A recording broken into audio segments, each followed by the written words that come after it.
MySpace this week? No MySpace this week. So, all right. Well, we are live. So, welcome everybody to another edition of the Industry Insider, the promotional products podcast where you can get all the nerdy news you need to know about. I am your host, Jeff Franklin, National Accounts Manager with Headwear USA, along with three other people today, actually. Two you are very familiar with, Meg Erber with S&S Activewear, Stephen McFadden with Perfect Promotions and more. And then we have a special guest. If you're joining live and you're watching us live, whether it be on Facebook live at Promo Show PC on Facebook, or if you're watching on promoshow.com live, we've got special guest Danny Rosen in the house. What's up, Danny? Hey, thanks for having me, guys. Glad to be here. Yeah, no worries. So as I mentioned, Promo Show, they're going to be our sponsors for today, guys. So ultimately, look, it's the industry's first only virtual trade show. And basically there's over 130 suppliers exhibiting on there. And since its inception back on March 24th, there's been over 7,100 unique visitors, accounting for over 30,000 page views. So you do the math. If you're not on there, you're missing out big time. If you're a supplier and you're not exhibiting, get with the program.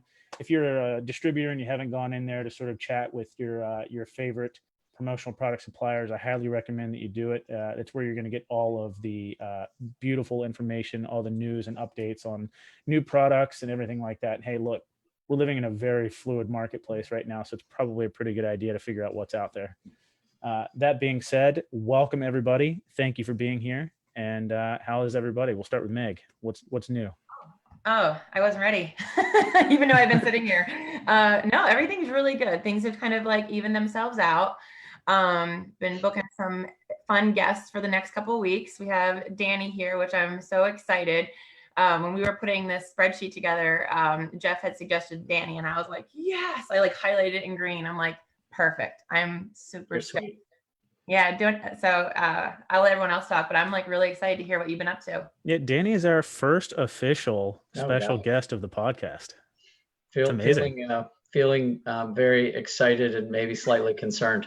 I don't want it to sound like I was anti-Danny based on Meg. Oh, yeah, sorry. You said Danny. I was like, no way. No. Can't have that guy. Arm wrestle. Too much Danny. Yeah. So anyhow, just wanted to, say welcome, Danny. We've got several questions that we'd love to just sort of ask you and get your feedback, just so that everybody sort of knows, like if they don't know who you are, could you just give us like a quick background on who you are, what you're doing, and sort of where your involvements are in the industry? Yeah, I've been in the industry for 30 years. I partnered with my best friend growing up, Robert Fiveash. We started this thing called Brand Fuel, and it was with a screenprinter before that. And all of this stuff is a culmination of me, I guess, hustling T-shirts when I was in college at Carolina, selling anti-Duke T-shirts to fund the college experience as best I could. Fast forward, decades later, and Brand Fuel is humming along and enjoying what we're doing. I think our business is really focused on doing a lot of things, but also service is an important aspect of our business. And from a leadership standpoint, I'm involved in leading on the board at PPAI. Started an organization called Band Together, raises money for a different cause every year through live music. Helped start Promo Kitchen, mentorship and education. Helped start Promo Cares, all about giving back in the industry. I could say Danny, it's like a 20 to 30 minute podcast, okay? Like, give us. Not you, Danny. Okay. You asked an open-ended question. You're in trouble. Sorry. Fair enough. Yeah. So, Meg, Stephen, if you guys have any particular questions that you'd love to ask, I'd be more than happy to sort of have you guys, ask ask away, and then we'll just sort of, have some debate or dialogue. One of my, I think, biggest questions, and I'm sure a lot of people are curious about that, being on the board, there had to have been a call made or an email that came across that, where everyone realized, what we're going through is pretty serious and drastic steps need to be made. I'm just, without obviously going too much into the weeds, what was that like? And like, what was the decision that led to obviously just the announcements and the conferences and the trade shows and just the industry action you guys all took, which was fairly swift and well thought out. But obviously it was I'm sure a situation unprecedented and something you guys had to go through pretty quickly. I'm just curious if you want to take us in the back door a little bit and tell us a little bit what went down. Yeah, I think in most boardrooms, there's this kind of mentality of what happens in the boardroom stays in the boardroom. Sure. With PPAI being a nonprofit and being really focused on membership value, and I think there's a lot of openness. So I think the idea was, how do we address the issues that are hitting distributor, suppliers, all of the different entities that are involved in membership, but also how do we look at the overall industry and then the association, which is not a distributor supplier, and how do we protect and grow during this time. So I think about what happened in the beginning. I think of three words that really come to mind. The calmness was amazing. I think the smart decisions, and I think the difficult decisions, those three things. Staff leadership, Paul, Alan, Bob, they pretty much steered the ship. They were fantastic. Ira Neiman, who is our board chair right now, super calm and measured, has been through a lot of this stuff before. We started with that first, sort of call to action meeting, where we typically have meetings every month or every other month. Now we have weekly meetings. We created triggers around, if this happens, then we do that, which I think was really smart, which I think was where you started to see events being canceled or postponed. All of those were very, very well thought out, and I will say debated topics. And I think we did the right thing looking back, and I'm proud of the decisions we made. We're well capitalized, which is good. I think everybody should know that. I think the future is not promising in terms of revenue generation growth right now for PPAI, but it is, I think, really promising in terms of PPAI remaining really what I think we would all consider the glue that binds this industry together. Personnel changes have occurred to reflect the financial position and I think the future, and those are tough decisions. But I got a question for you guys about this, and this is the one that's on the table right now. It's regarding Expo in January. I was going to ask you. We were going to ask you. Yeah, well, here's one. I'll throw it back at you, and we'll talk it through. Sure. And for listeners, I think on Facebook Live, let's hear what they think. I think there's a question around Expo in January. If Expo is the thing that is really a major revenue driver for PPAI, and we exist, I think the question now is, will the average person, not you guys, but will the average person travel, spend the money considering the investment there, as well as risk themselves, because there's no cure right now. We don't have a vaccine. So risk themselves if we don't have that vaccine in place. Would you guys, think people will go? So I'll hop in first real quick. This is a really tough question because I really wanted to gauge what your views were, but obviously you're getting it from us. Let me kind of like revert back to the ISS show, because this was supposed to happen like a week before this all really, or a week after this all started taking place, and we were kind of up in arms, like, what do we do? What do we do? The week prior to ISS, I had gone to Boston, which was a hot spot I didn't even know, and for a volleyball tournament, and there was about 30 to 40,000 people there. I'm not even sure.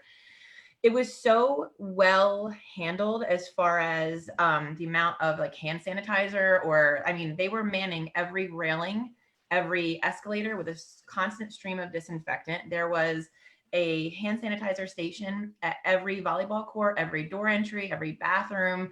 I didn't get sick.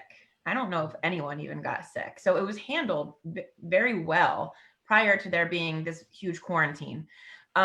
So when ISS came up, I'm like, listen, I don't know if we should be doing this, everybody. Like, if anything, we need to have hand sanitizer wipes at our booth, like at the very least. And I couldn't find them anywhere. And this was a week before the pandemic even really hit our industry hard. So if something like that was going to happen, and if we did have it, I think people would only show up knowing that we were prepared like that. Having just hand sanitizer stations, every booth, every aisle, constant stream of disinfectant on every handrail. but I still don't know. I mean, there's people that are just really hurting. And I think a lot of people are waiting for this industry to open back up. I think people want to get back to work. I feel like deep down people want to go, but they're on the fence. Like, is it safe? Is it going to be worth my time? Are people going to even be there? Yeah. So Steven, I your don't know thoughts? the answer, but Yeah, I got two thoughts on it. Like what I, provided everything's open and Vegas is open, because that's obviously the first step. But there's really two things, I need to look at. And one is, what type of value will the conference have if a lot of why we go is the relationship building. I think that's first and foremost, but a lot of folks go, not just myself, but others, to see what's new. I think that's not always a great strategy, but I think that's why a lot of people do go. And if a lot of the products that were new in January are still going to be new next January because they're, whether it be inventory or new product launches are just delayed or canceled, yep. Will some of those people decide, what was new last year is still new right now because we weren't even able to sell it or show it, or inventory is just now coming in the fall. From my perspective, I really want to be able to see some of these folks again, be able to, obviously thank them for the adjustments they've made with their individual companies to help us with certain orders and projects and get creative with different solutions. So there's that. But would I send my full team? I don't know. Like, I think that's the other thing too. I think there'll be reduced amount of people that would go, even from bigger companies, and whether that's just because we're still healing, because we want to be smart with how much we're spending to send people there. And so maybe it's not sending the whole sales team. Maybe it's just sending key individuals, which I think in the turn would help, to Meg's point, make it even a safer event if there's less people, because you could space out booths or you can provide barriers or, I think if it's well prepared, I still think there's a good core amount of people that would go. I think some of the folks that are smaller are hurting or are going just for new products may or may not. I think that's kind of up in the air. Yeah. We're seeing a lot of that pushback now with our product preview coming up and all of our new products coming in. I mean, I don't even know if my competitors are even putting out catalogs for next year. Like, that's where we're at right now. So why no new catalogs? Because there's no new product coming in right this second. It's tough. I mean, nothing's official, so don't take my word as the golden rule on that. But you heard it here first. SNS is coming out with no new products for all. No. Definitely not the case. Yeah. So before I sort of give my opinion, I just want to, make note of some of the comments that are coming through on Facebook. First of all, Mandy Rudd happens to say that, Danny, we could make an entire podcast out of all the achievements and things that you've contributed to the industry. So thank you for that. And she's 100% correct. Bill Petrie says that he thinks that people will for sure risk themselves as long as there are measures in place, hand sanitizers everywhere, masks, etc. Basically, or because as humans we crave normalcy. So sort of echoing what Meg had said. Tom Clauser agrees with Bill. Susan Bolsky says that it seems that many had it at Expo and are okay with protocols in place for 2021. She thinks that people will be there. Mandy Rudd also chimed in again. Promo FOMO. And safety aside, what about the economic part? Will companies be able to afford the expenses associated with exhibiting and attending Expo, suppliers and distributors alike? So that being said, my personal opinion on it, I think it's sort of an unknown, Danny, because I think where we're at now, like with the first wave of this thing going through, I think it'll be cleaned up and clear long enough, prior to Expo that it wouldn't be an issue. But I know the big concern is that there would be a second round or a second wave of this thing. And if that's the case, that's when you've got to really sort of question it. Now, I know with all the recent studies and things that are coming out with, most of the transmissions happening from, 25 to 50% of people being asymptomatic. That being the case, the death rate is a hell of a lot less than what we actually think it is, because so many more people have it and are asymptomatic or very mildly symptomatic that they don't ever even get tested. So the numbers are a little bit skewed. And I think the more tests that come out, the more, now they're testing for antibodies that I guess, people have either had not an immunity, but I guess an immune response. So they're testing for that. I think with all the testing measures that are coming out, and I think with, precautions, like if PPAI provides face masks for people, I think if there's hand sanitizers everywhere, There's definitely some things that can be put in place, and I think people will be there. I think it'll be less attended than it has in the past. But I think, Yeah, and just in general. yeah. Yeah. But I think there would be plenty enough people that would want to come and that would be there to still go on with it, provided, the current situation stays as it is and we get past this. Because I'm already starting to see like sort of that curve. Like if you're checking your local states or municipalities with like how they're tracking the coronavirus, and you're actually watching the curve, we've already hit, the elongated peak, at least in Maryland, and it's starting to downward slope now. So hopefully it continues that way. Hopefully this thing is, in the rearview mirror, and we're starting to just go pedal to the metal and get this thing gone and over with.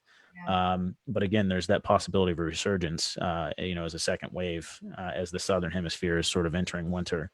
So I don't know if that really answers your question. Yeah, it does. It does. I mean, I would say two more things. One is, and we didn't bring it up, but one of the questions that we all asked each other was if there were temperature checks at every station when you walk in, so people could be checked to go on the floor if you're healthy.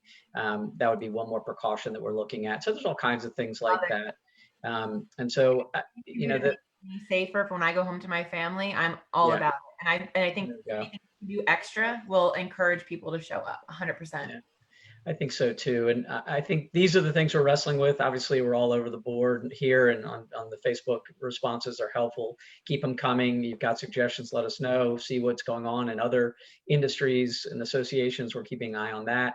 I think whatever happens, it's going to be a very different expo, but I also think it's going to be an amazing expo. Yeah. We're preparing for all of it. So you might have a hybrid situation where it's some virtual and some of it will be in person, and smaller but mightier.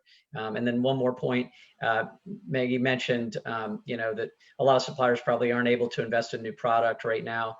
I will say that what gets distributors like Stephen and I going again is when Headwear USA and SNS, they do research and development, bring out new products, because every one of our customers asks us every time, what's new, what's hot, what's working now, is really the question we should be asking. So it's hard to double down suppliers on research and development, bringing new products to life, but that's going to be the kick in the pants I think the industry needs in a lot of ways. That's really good information. I will definitely pass that along. I know we are doing it at some level. I just don't know. I'm not included in it. So, but I will definitely pass that information along, because I think that is a huge driving point for many distributors. Awesome. You guys familiar with Zorbing in New Zealand, where everyone's in the big bubbles? Oh yeah.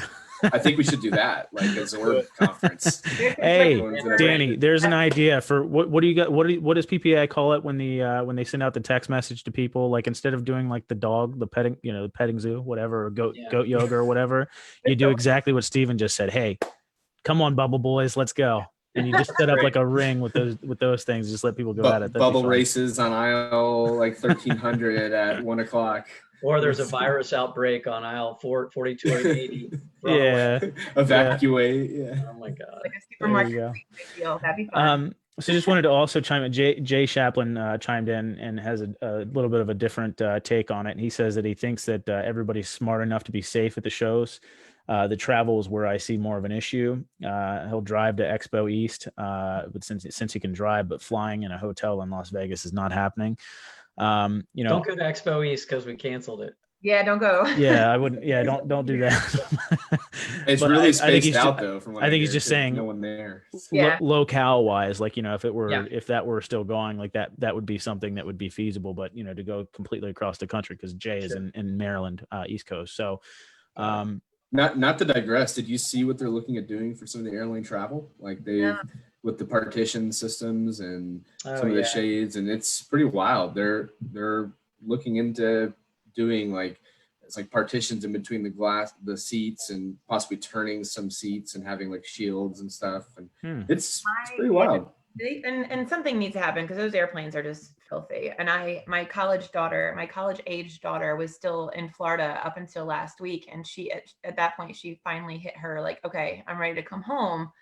But she had to drive because she has a cat. So that's her fault. Yeah, I know, right? That's what I said. So my 16-year-old who's out of school. I like fully hazmated her and she flew down there, but I packed her like rubber gloves, face masks, and I made her FaceTime me when she got on the airplane. I'm such a psycho. Mom of the year.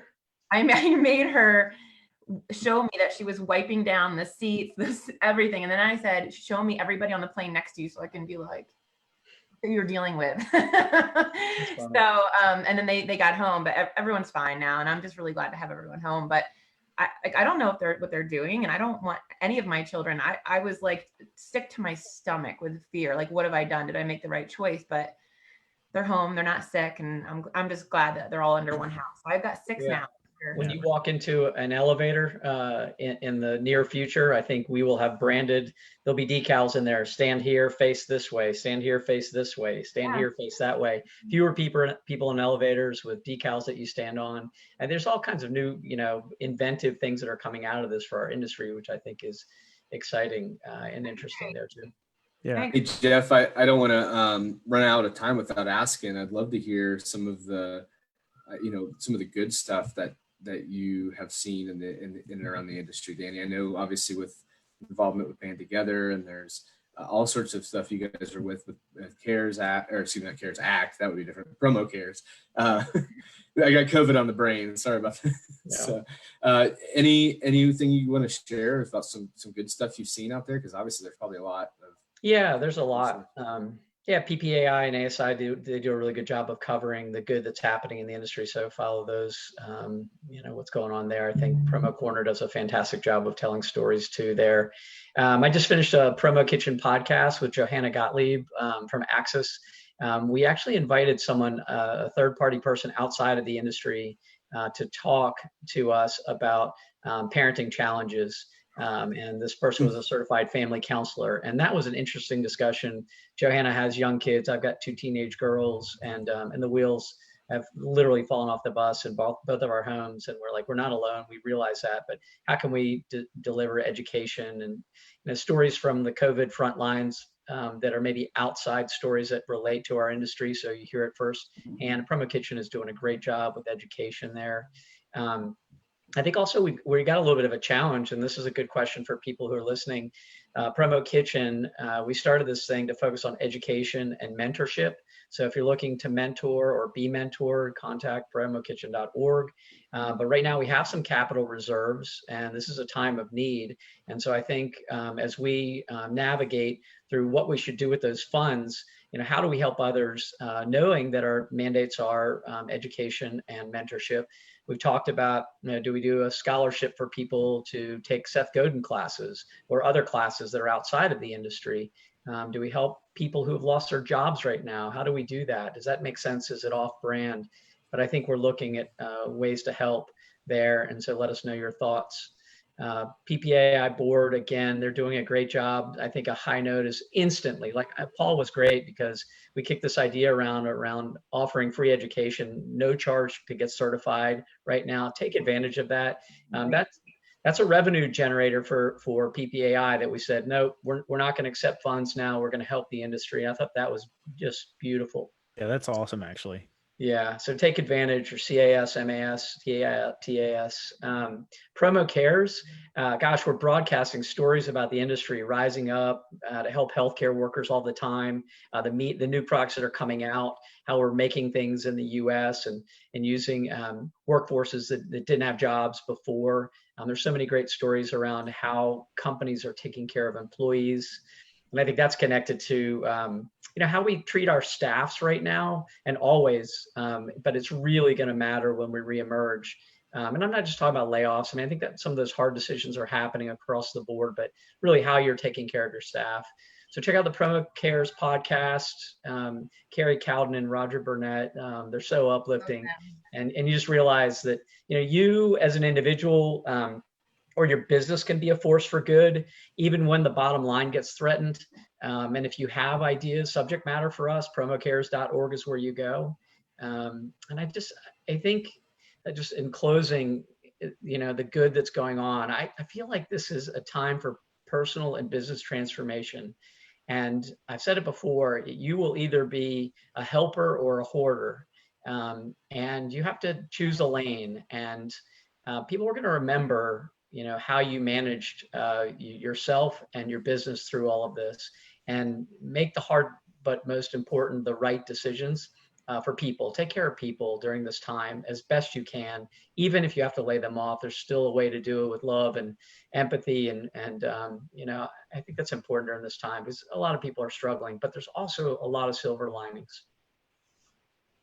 So Danny, another question came through from Jay Chaplin in regards to what PPI is doing with the education and the certifications. And he wants to know if there's any recertification charges right now. Ooh, I don't know the answer, but if you go to ppai.org, there'll be an answer for you. And my guess is no. Yeah, that's what I would guess. I don't think so. I think this is an unprecedented time, to use that buzzword now. I think PPAI is doing the right thing. Yeah, so if you log in, like Danny said, to ppai.org and then go into the online education portal where you would actually get recertified, if you're logged in and you try to, put that into your card, it'll tell you it's $0 or X amount of dollars, whatever it is. So it should be up there. And if you have hardship, reach out to PPAI. I mean, we're working as best we can. Shannon Thompson says, very good statement. People are going to remember how you acted or reacted during this time for sure. Yeah. So it's definitely something to keep in mind. Danny, I've got another question for you as well. Just before we wrap up, I know you're sort of involved more on an international level as well with, and I'm probably going to butcher the way that this is actually pronounced, but EPAG or EPOG? EPAG. Yeah, there you go. That one. I'll give you a 7.2. And that is basically the international, what is it again? Something about premiums and gifts. International partnership. There you go. International partnership for premiums and gifts. So you guys sort of share information on a pretty regular basis from a global scale. What do you see happening sort of on a global scale with the pandemic and what's happening elsewhere? Yeah, so IPAG is an amazing group. It's a collective of organizations representing 32 countries, and Brand Fuel is really honored to represent the U.S. Go USA! USA. Yeah, I think. Okay. We're comparing notes, we're sharing best practices, and looking at things on a global scale.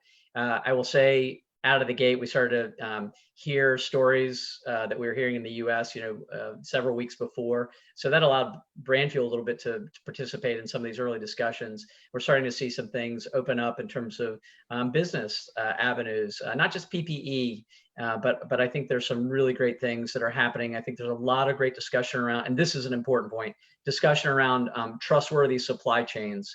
Oh my gosh, there's so much craziness out there. Tanya Allen Gould she had like a multi-million-dollar order for masks, and it was some, hocus pocus thing. Some guy from Nairobi was trying to bilk her for money.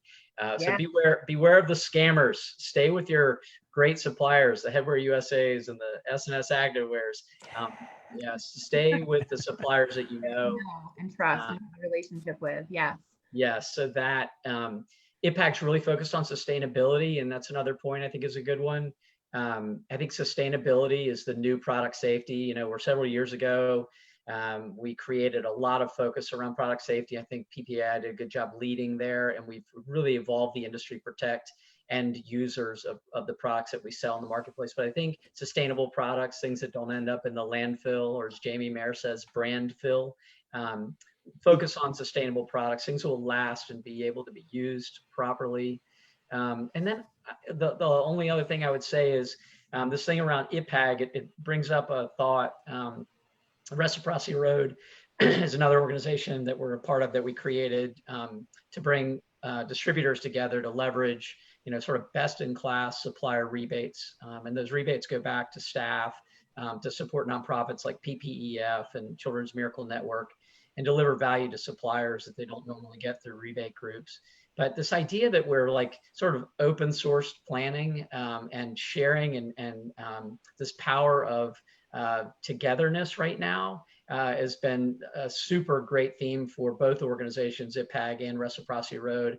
I think organizations that bring each other together to talk openly. I was thinking about Brand Fuel early in the day. When we entered the industry, it was very protectionist and territorial. Now I think there's more collaboration, and we need to do more of that. And I just want to give a shout out to Steven, he and I are, what are we, 10 miles apart maybe? I just Yep. realized that when it started. Yeah. which is crazy. But like this idea that I trust him to come in my business, to talk to my staff. I think the feeling is mutual. We share, we work together. There's respect. I think we're even friends, maybe. Yeah, I think so. Yeah. So more and more of that for our industry. I mean, this idea of having a protectionist mentality, and I pulled this quote up here real quick. Seth Godin in his blog today said this. He said, "Without a doubt, short-term market needs are often efficiently filled by short-term selfish behavior. Resilience comes from a longer-term and more community-focused outlook." I think that says it right there. So you guys bringing people together in a community and talking about these issues is really important. Just more of that. And I think that's how we grow as an industry versus shrink. Awesome. Thanks, Danny. And I Appreciate have it. one last question for you. Yeah. Sure. So what does your DIY haircut look like? Or did we pass all that and we're just letting I'll show you my bald spot. There you go. Well, I was He's a mullet like your coworker, like the one growing out. No, I've got children that are willing to cut my hair for me, and they're doing an okay job. That's awesome.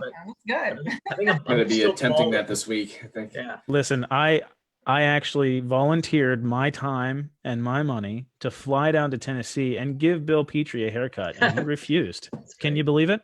Can you believe it? It's phenomenal. I know. I don't know what his problem is. Yeah. Yeah, I have a closing funny question for everybody.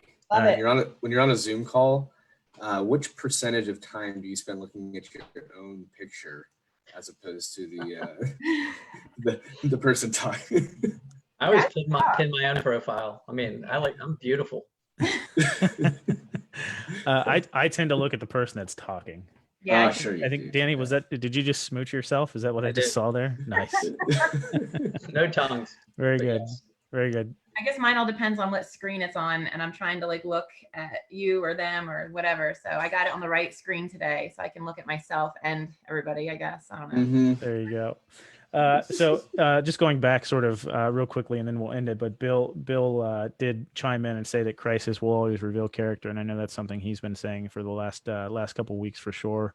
Yeah. And it's true. Just sort of going back to how you treat people right now in this time will always be remembered, sort of in line with what Shannon Thompson had said, and sort of what we're all echoing for sure. I mean, I think crisis does for sure reveal character.